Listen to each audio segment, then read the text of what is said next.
It's a privilege to have renowned sculptor Richard Deacon with us as part of the International Art Conclave.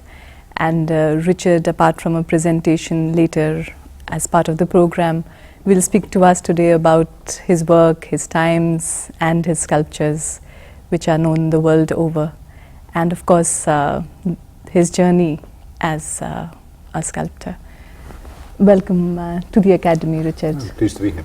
And this is, of course, not your first time in India. As we spoke earlier, you have started doing a project in Leh, you mentioned earlier. Yeah, the first time I came to India wasn't to do with that. It was to do with actually some students. I brought some students to Mumbai in 2004, or the same year, in fact, 2004. And I spent 3 weeks in Mumbai. Okay. With the architecture, an exchange with the school in Paris and the architecture school. It was, I'd always been slightly nervous about coming to India. Okay. Because I spent 3 years as a boy in Sri Lanka. Okay. So, which was very, I was 5, 6 and 7, so I remember it quite well, and it was a very rich period. And I'd been slightly worried about coming to India because it might be disappointing, you know, that it would be, it might be, or that that I'd have too high an expectation, or that it would somehow interrupt what were quite important, memories. So I'd been a little hesitant, but then the idea of taking this group of students to Mumbai came up, and that was perfect. It was absolutely other people's eyes, and actually Mumbai is very different from anything you'd see from anything I'd seen in Sri Lanka. And there I liked Mumbai a lot. And the same year I went to Ladakh, to Leh, so there was a kind of fairly extreme contrast between the bustle of Mumbai and the space in Ladakh. And I also, in the same trip, I went to Ajanta and to Ellora, and to Elephanta, obviously, in just in the bay. And then the next time I came back was actually I came back last year. To go back again to Ladakh, because then it started to develop into maybe building a project. Okay. What is the project about, Richard? It's in Ladakh. It's to do with it's in Shea, just outside Leh. There's a school there, Buddhist, built by the Rinpoche. It's a boarding school, and as you know, the problem in Ladakh is kind of rural depopulation, and trying to keep people in. It's quite hard for young people to grow up and to kind of take the same life as their parents had, because they see all their influences come from outside. You know, all of the things they like. That's right. And in order to get to school, but the key is education. But in order to get to school, some of these children have to travel a long way. So there needs to be a school that is where they can stay, where they can be boarding at. And so it was an initiative from the Rinpoche to build a school that would take children from junior, actually, all the way through to the end of matriculation from the secondary school. Okay. Because now for doing their matriculation they have to leave Ladakh and they come down to Delhi or somewhere like this, so it's quite hard. The school is built by Arabs, the engineering firm, on a pro bono basis as as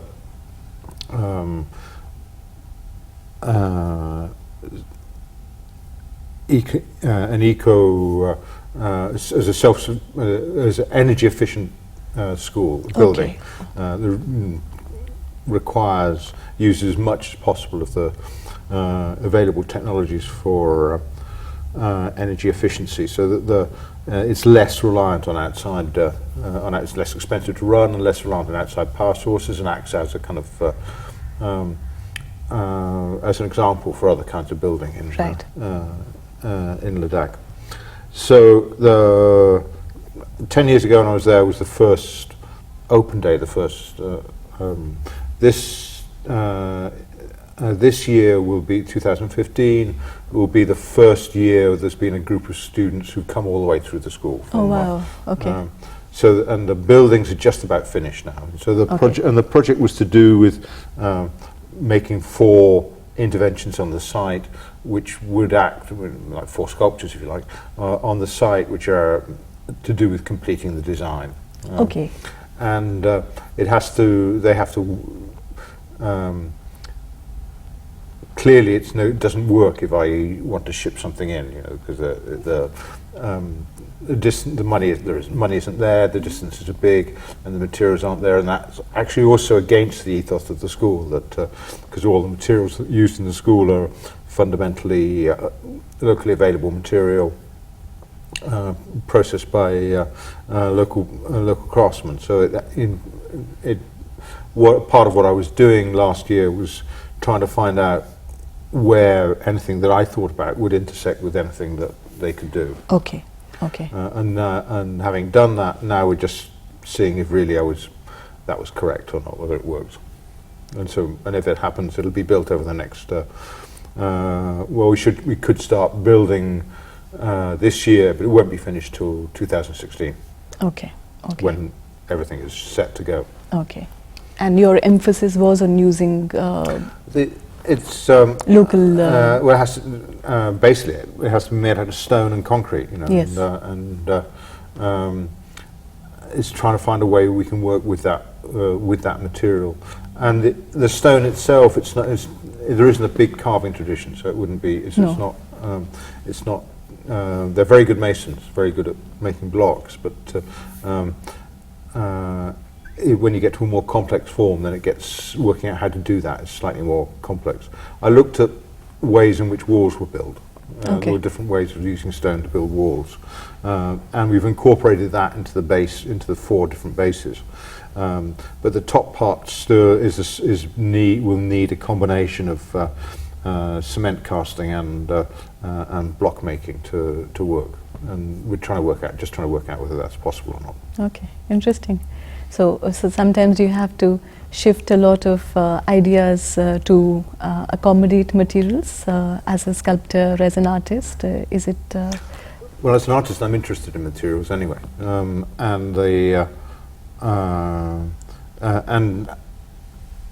I also actually like working with other people. I'm interested in what other people can do, and interested in learning what other people can do, as well as exploiting what other people can do.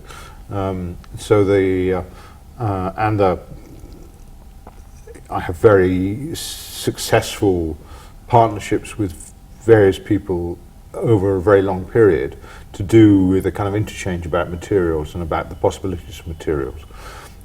So I have a studio-based practice, but it is slightly dispersed in that there are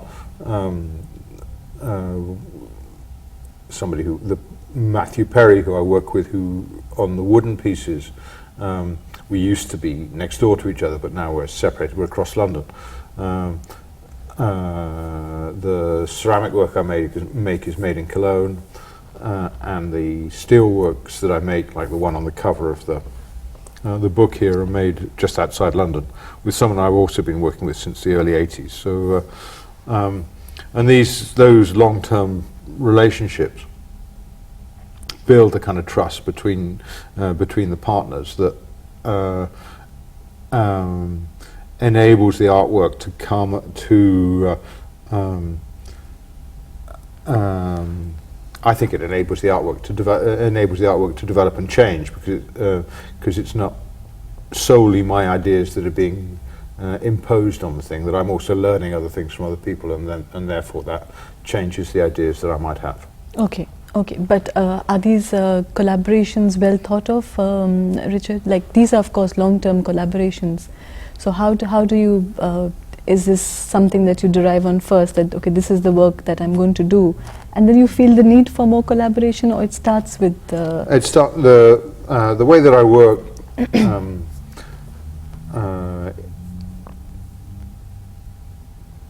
like I say, I'm a very studio-based artist, and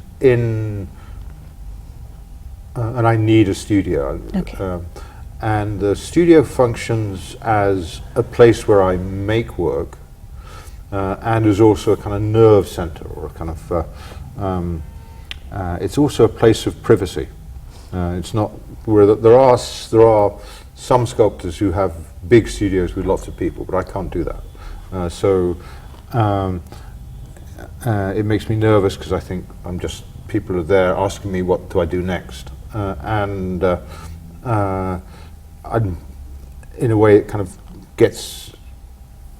enters my private space in a way that I don't like. I mean, other artists deal with it differently. So I've decided that actually it's much easier for me to go to other people than it is to have other people come to me. That I'm more mobile than they are. So that's so I have a kind of this dispersed studio space, this dispersed studio arrangement. And the way that works is that obviously it all starts in the studio. These days I make quite a lot of models. In the past I didn't used to make models. I used to make things directly at the sites, and the studio was the kind of center of production. And these days the studio still works as a place to make things, but it's also a place where a lot of things get initiated and then moved out to somewhere else, and how they're initiated could be in terms of models, it could be in terms of drawings, it could be just in terms of a discussion. Actually, it can be in terms of a sample of material, it can be in terms of a proposal that comes in from outside trying to explore a particular place. I mean, it's a balance between studio work and commissioned work, and it's slightly different with the work I've done in ceramic, because that's entirely based in the studio in Germany, and it's a kind of accident that it's there, but it's but that's and there I've kind of explored clay in a very direct way with the in somebody else's space, although I have my own space in the workshop now. So that's I've explored different ways of working with clay, different kinds of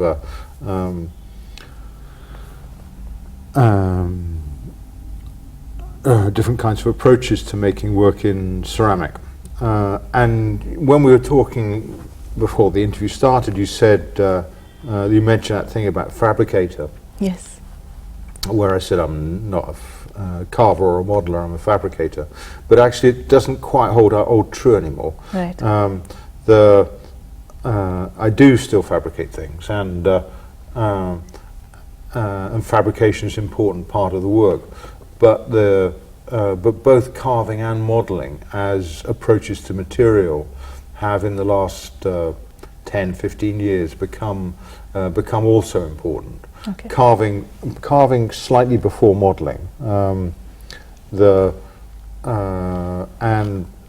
partly, funnily enough, partly out of the ceramics, because I started to make things in clay which I was hollowing out, and then realizing that was a kind of carving process. And then began to think of carving as a way of not of making a lump, but of making holes and things. Okay. And to using that, and using that as a kind of way of building. And with modeling, again, it comes out of working in ceramics that suddenly you realize that what you're doing is actually kind of modeling. But again, it was the kind of modeling that I worked on wasn't so much to do with building up around an armature and then subsequently modeling the surface, but trying to get the clay to almost to model itself by kind of crumpling it up. I made clay into sheets and kind of crumpled it up and produced these very complex surfaces. And then the clay surface becomes structural. And structure is a kind of key word for me. It has been since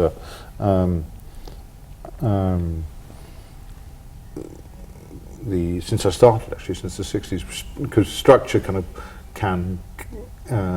some keywords. Structure is one of them, language is another, but let's talk about structure for the moment.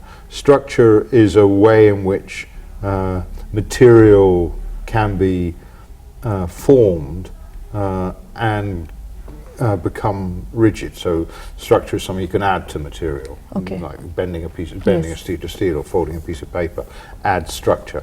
And then it becomes self-supporting and resistant to gravity and all the rest of it. So then it becomes a way of building.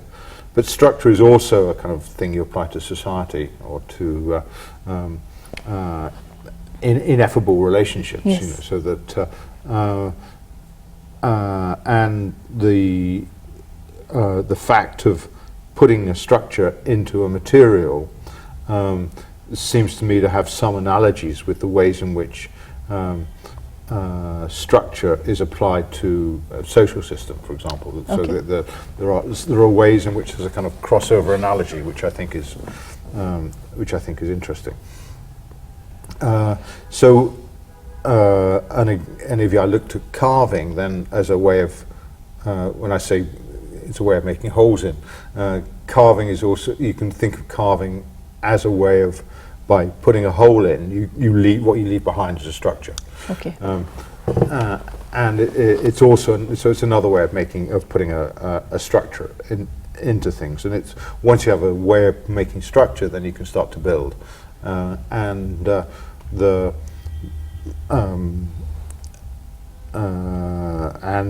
gives you, and once you can start to build, then you can start to think about what form is it that you'd like to make. So ceramics happened recently, or I made ceramics when I was at school, and I worked a lot in clay. I started making sculpture when I was about 13 or 14, and on your own. Within the school. Within the school, okay. So the school I went to, I was very fortunate in that the person who taught art ran an art club after school, because sculpture's kind of difficult to, materials are difficult to use in the context of a timetable, because they're messy and they take up more time. But he ran an art club after school, so in a different space, in a basement, and that was really a material space. There was mostly clay, but there was some plaster and there was some other things there. So I did quite a lot of work in work. I used clay quite a lot at that time, as either as a pottery material or as a modelling material for making small scale freestanding sculptures. But then I didn't really touch it again. I briefly did some work in clay in the very early 80s, late 70s. I got interested in the potter's wheel as a way of structuring. As a way of structuring matter. I was interested in the wall of the pot and the fact and how when you make a pot, actually a very thin wall becomes self-supporting by virtue of its shape. A bit like actually John was saying last night about the chain link fence. That's so, right. You know, the clay, when you are throwing it on the wheel, is quite a similar process. And I was interested in that. So I did. There was a brief period in the end of the 70s when I made a number of ceramic works. Then I didn't look at it again until the end of the 90s, when I was working with another artist, and we were trying to make some work together in a ceramic studio at his suggestion, which is why the accent. He was a German artist, a man called Thomas Schutter, and he had access to the workshop in Cologne, so that was why we started. But our collaboration didn't really go to where we wanted it to go. I won't say it didn't work, but it didn't really have. It didn't really develop, but I got reinterested in the material. So and in that particular workshop, because there's always a bit of there's a bit of magic involved, a bit of personal empathy or personal. You get interested in people, and you get interested to work with them. Okay. So I started going there on a regular basis, and started to make. In the first instance, I was making models, which were then enlarged. Okay. And then I began to explore, again, other ways of working with the clay, either making different kinds of modules, or casting the clay, or kind of using the clay in as many different forms as I could think of. Like you mentioned, sheets. Yes. Okay. Exactly. And from that, the structure comes. Is from developed. The sheets. Yes. I was trying to make a. I was trying to make a work that was very. Most of the time when things are modelled, there's some sort of armature underneath it. And the armature kind of determines what it is that you. That's right. So I was sort of trying to make something that didn't have an armature underneath it. That wasn't so. It's not quite true. It didn't have anything underneath it. I'd made these surfaces over balloons, or kind of. So they were hollow in the middle, but they don't have. There isn't anything.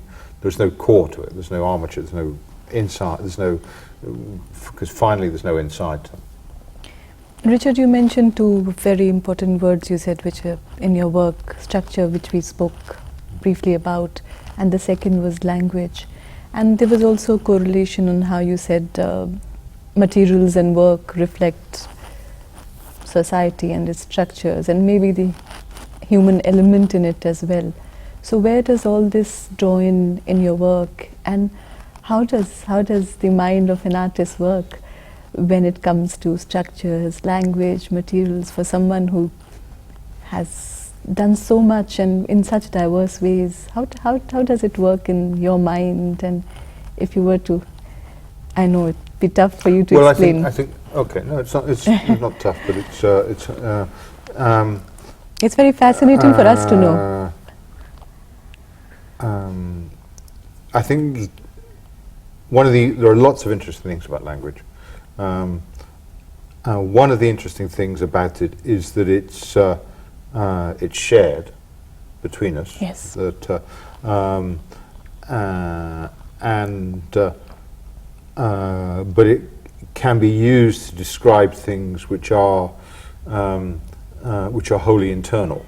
So sensory experiences or emotions, and yet you can understand what I say. So language does have this ability to cross the subject-object barrier. It refers to something. If we're talking about sensory experiences, I refer to a red. Then you don't know what my red is, and I don't know what your red is, but somehow we both understand what you mean. I understand what you mean when you say red, and you understand what I mean. The other thing is that it's kind of that the world is very, for us, the world is kind of formed by the ways we described it. We describe it. We kind of. I don't think language is kind of neutral in the relationship to the way the world looks. It's kind of. It's almost a bit like the world looks the way it is because we agreed to that. That's the way it looks like. And we can't conceive of a world which doesn't in another kind of way, although it may not in fact look like that at all. You know, it doesn't have a kind of I think the reality of material things is quite related to our ability to separate and to describe them, and that they could, in the world could look different. So there is, I think, materiality and language are quite closely connected in some fairly deep philosophical level. That and I don't think language is somehow a second order that describes experience that we have, but it's integrated with the experiences that we have of a world that we perceive, and it's a part of the process. And because of that level of what I think was interconnection between the world we speak about and the world we experience, then I think that the manipulation of materials is not unlike the manipulation of language. Okay. And that language is itself also a material which can be, which has its own structures, it has its own characteristics, and so it and its relationship to meaning is as slippery as an object's relationship to meaning is. So that it's very there is precision in language and there is precision in materials, but there is also there are ways in which language has one form, particularly if you use cliches, for example. It's lexical, different from its actual meaning. So analogy is a way in which the language is used as in ways that are different from its apparent lexical content. So and I think that fluidity, in terms of this is a thing which kind of, in relationship to our subjectivities, is kind of paradoxically outside us, but outside us and inside us at the same time. True. And the work of art is somehow also like that. Yes. That it's somewhere, even though it may be a physical object, because it's a physical object that has meaning. It's somehow also in between, in between subjectivities in a similar kind of way. So that and the relationship of language has structure, materials have structure, and societies have structure, and I think they're all and animal societies have structure. So, and I think they're all interconnected, or they can be interconnected, and there are profitable relationships between those ideas of structuring, which can tell you more about whatever it is that you're wanting to explore. Okay. Now, at times, it's obviously very useful to define your terms and to say what it is you want to say what it is your focus, you're trying to discover. You know, the whole of science proceeds on a slightly different basis. I think the activities of artists are at the most useful when they're at the most ambiguous, and that actually saying what you mean, it's very difficult to say what you mean, and saying what you mean isn't really what artists do. They kind of articulate a possibility in which meanings emerge. Yes.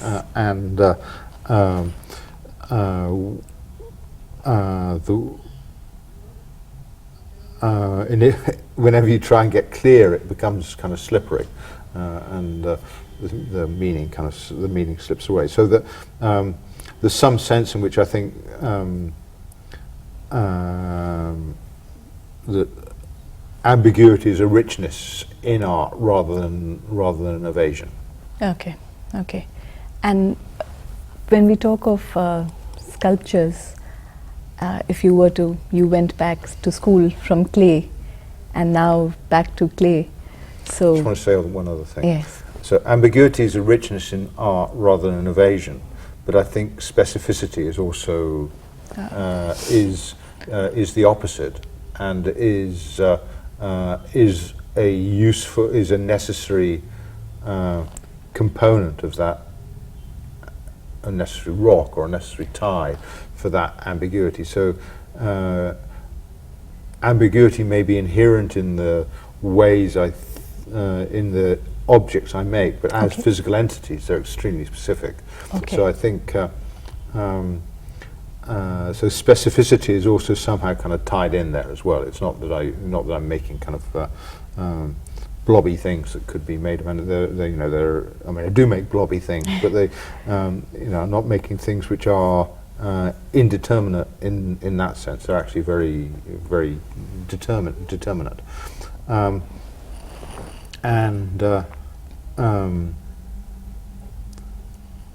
If I want to try and kind of sort of be articulate about why that specificity is important. Yes. It's because the specific, I think, is the germ from which the other stuff grows. Okay. If I try and make a work about death, for example, it's a big idea, and so the work is kind of reduced. But if I try and make a work about something kind of very specific, a sense of something that intrigues me about the nature of the glass or something, then I think it's those the little things that grow bigger, and that making the work allows for growth. Whereas if you start with the big thing, then you end up reducing it down. So the specificity is the seed or the core which allows large things to emerge without the need to define them. Okay. Yes. Right. You asked me about school. Huh?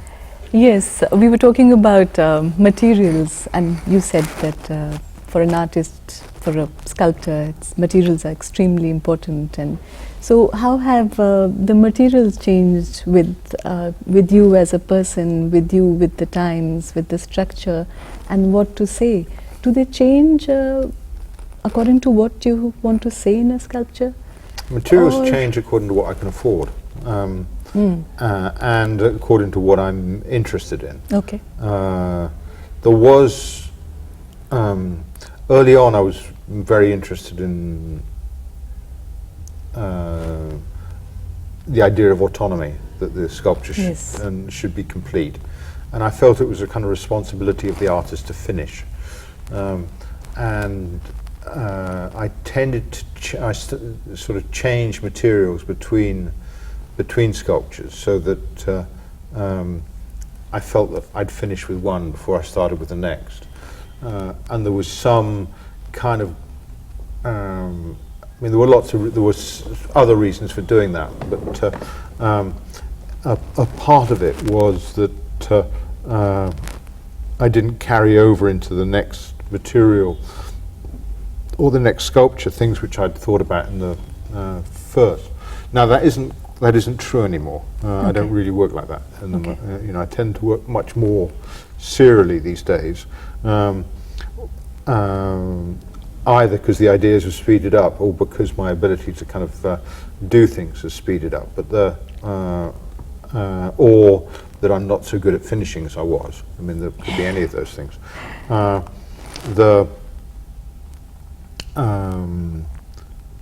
Material can sometimes be the starting point, an interest in either a material for what it is or for what it does, for what it looks like, or for how you can work with it. It was always quite important that it needed to be something that I could work with. So I didn't, for a long time, I didn't really work with material which came in heavy lumps. It tended to come in sheets or long lengths or something like that, that were fairly easily manipulable, and that it was and the manipulation was the important part of it. I mean, it's less true now. There are, I've made some things which are quite heavy, that involve that do require considerable expenditure of energy in order to make them change shape. Okay. But that's just a kind of fact of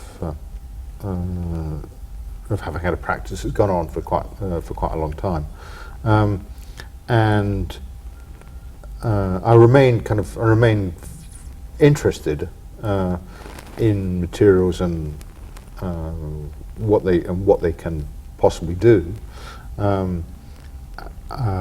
At the moment, I'm interested in pieces of stone, partly because of the project in Ladakh we were talking about earlier, and partly because it's connected to, I've done some other things in stone recently, and to my surprise, and that I found a way that I could work with stone that I liked.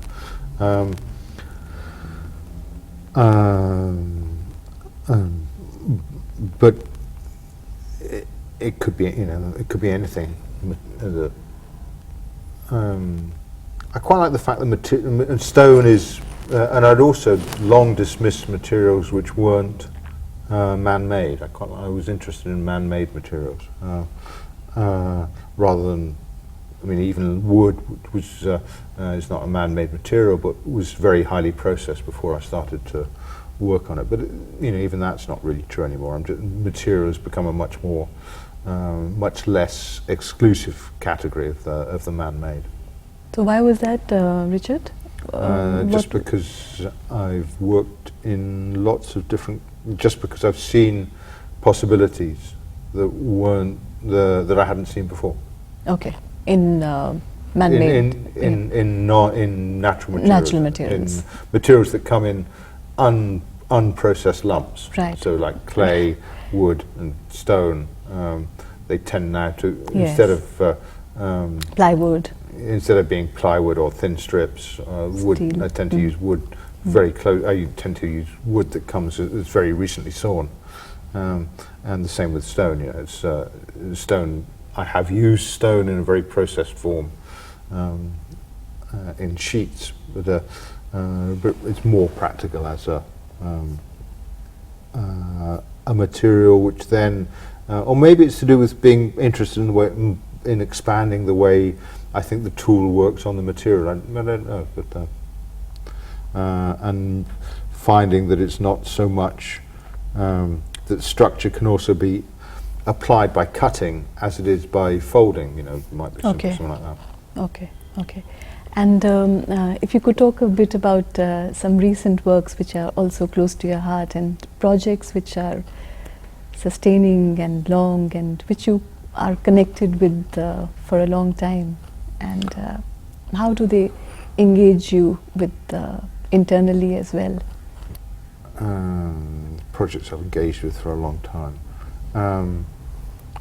The sculpture that's on the cover of the book, the Congregate, Yes.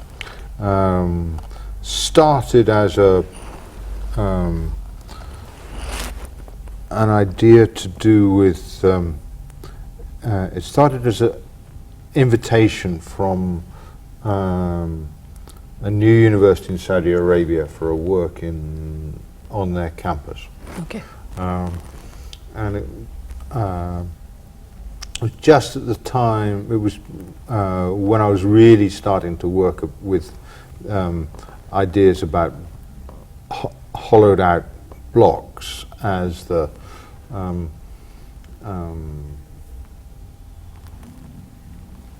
basis with an idea of carving. So it's an 8-part work made of and it's the original. So I made a model by assembling 8 blocks together, and then hollowed it out. But so the process was a long one in terms of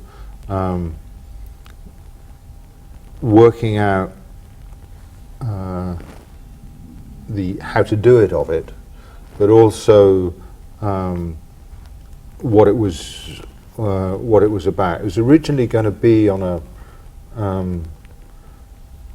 campus of a university, and it was, and I got interested in the ideas that different shaped blocks could come together to make to make one thing, and that seemed to be a better idea of education than the same shaped blocks Right. coming together. So the education scene was a way of fitting together differently shaped blocks, and it was of fitting together, of making blocks the same and then fitting them together.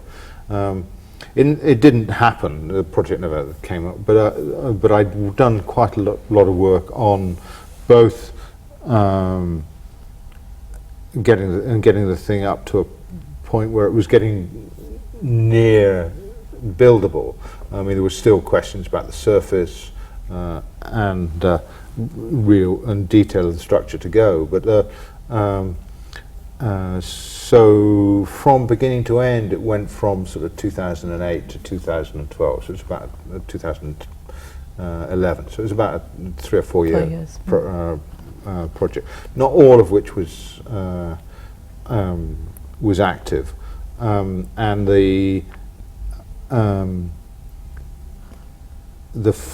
sort of final decisions about the surface and the difference between the inside and the outside were decisions that we made at the end. When I say difference between the inside and the outside, the surface on the outside has got this kind of squirrely pattern on it through using the grinder on the stainless steel. The surface on the inside is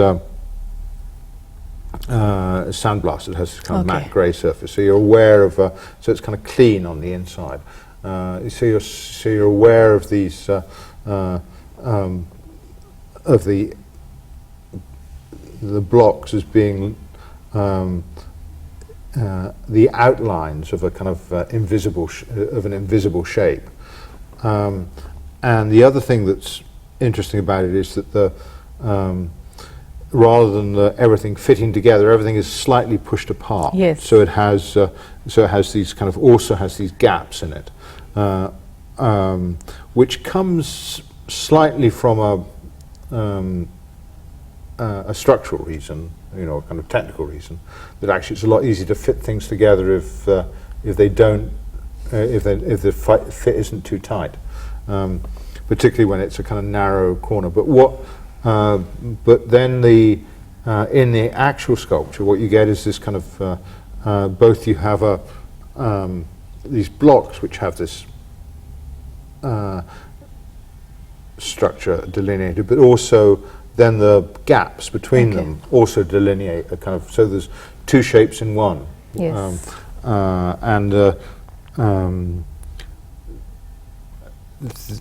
I'm not sure I anticipated that. You know, I mean, so I kind of understood about separating the parts, but I didn't really understand the how clearly how much that sort of net of empty space between the two contributed to the way in which the echoed the conversation on within the blocks themselves.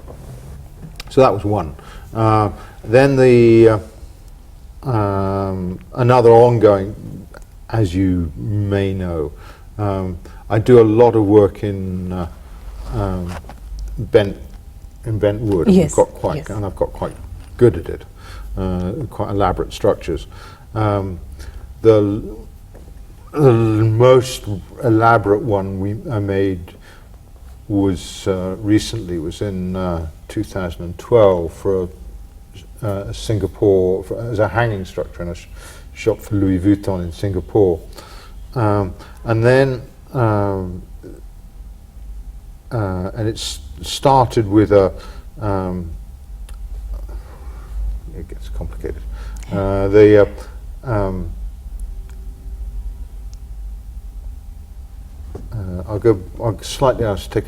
take a step backwards.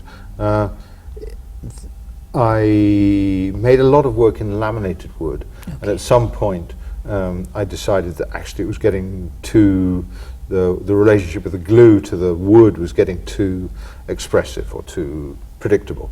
And then I looked at ways in which we could bend wood, and looked at bending wood in the same way that some chairs are made by bent wood. Right. And I made a lot of work using bent wood components, but they're all in a single plane. And then I got a bit frustrated that in order to go around a corner, I had to just repeat the element. and wanted the wood to start in one place and finish in another. So then they started to work on spiral bends and then on twists. So fast forwarding a bit, I now have a vocabulary of very where the wood is capable of being used in a very fluid way. Actually, very. I can almost put it wherever I want it to go. And the most recent project they've been working on, which isn't done yet, is to make a sculpture that spans across a space and sort of supports itself on either so it's not autonomous anymore. It sort of pushes against the building and produces a kind of vault in across a building space. No, this is across the building. Across a room, and because it has an arch, it's sort of, it will push down against the sides and kind of become self. So it's a kind of flying sculpture.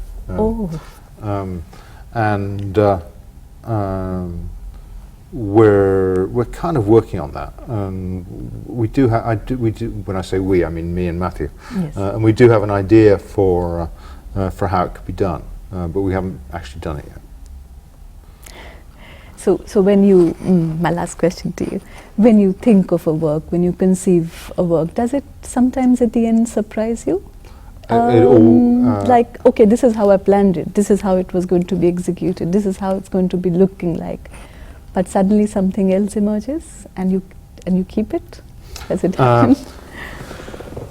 I think surprises happen when you're making work, and I think the most exciting process, part of the process, is when you don't really know what you're doing, and that's what generates other work.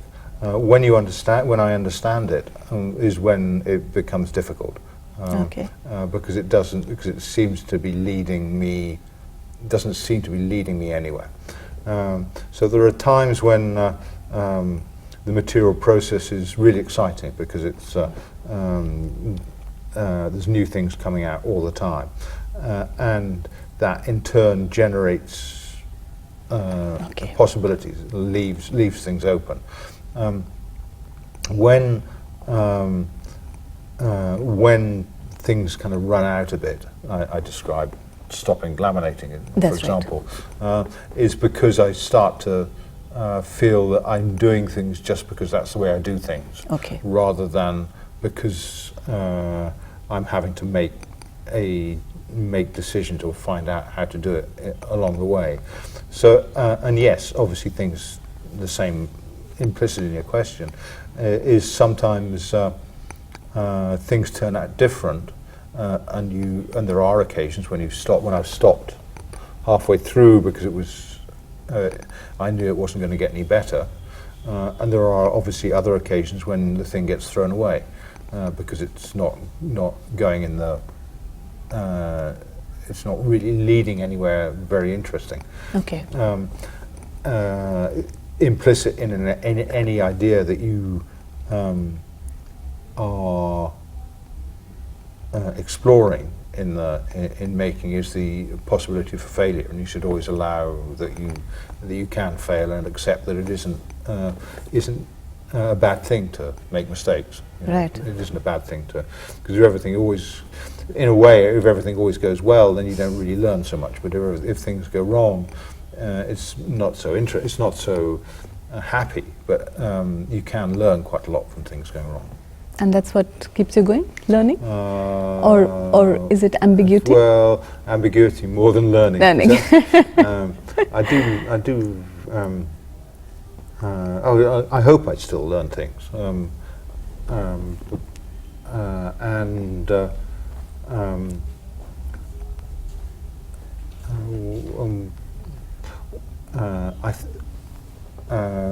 what keeps me going is an excitement in the individual, in the particulars of the things that I'm doing. If I look on it as the problem if it's grand projects that keep you going is that when when they're finished, then you kind of crash. You kind of Okay. really, you know, kind of, it's quite a kind of psychologically difficult moment if you I'm kind of sure. set up grand projects, and then when they're done, you kind of think, oh, so Nothing what do to I do do. now? You know, Yeah. why am I doing anything at all? So the momentum really has to come from within you rather than be externally delivered, and you have to be and I need to be provoked or excited or intrigued by the particularities rather than by the by having by having a bigger picture, because the bigger picture only is always only provisional. I can look back over work in the past 40 years and tell different stories about it than I did at the time it was made. So, and they don't seem wrong, and they didn't seem wrong at the time, but the stories are different. Right, right. So at that time it was... That time it was one thing, and now I think about it in another thing, because I've changed, because my history's changed, and so it's changed the way that these things, their possibilities have kind of their possibilities have changed. And has technology also changed the way your... changes things quite a lot. The forms or the spirit? Technology enables certain things that weren't possible before, Okay. and is again, it's not an end in itself, but it is interesting. It does offer up new possibilities. Right. Thank you, Richard. Okay. Thank you very much. Thanks a lot.